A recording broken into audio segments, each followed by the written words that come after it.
Huwag mong kainin ang mga pagkain na to kung ayaw mong mamayapa ng maaga. Number 1, ketchup. Ang condiment na ito ay kadalasan makikita natin sa kusina ng ating bahay. Ito ay mataas sa fructose corn syrup at preservatives.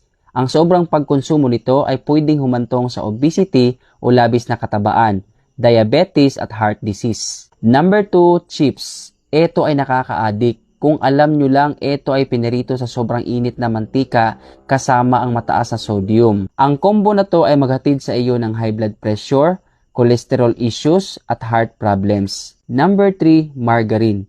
Minsan naiisip natin na mas healthy ito kaysa butter.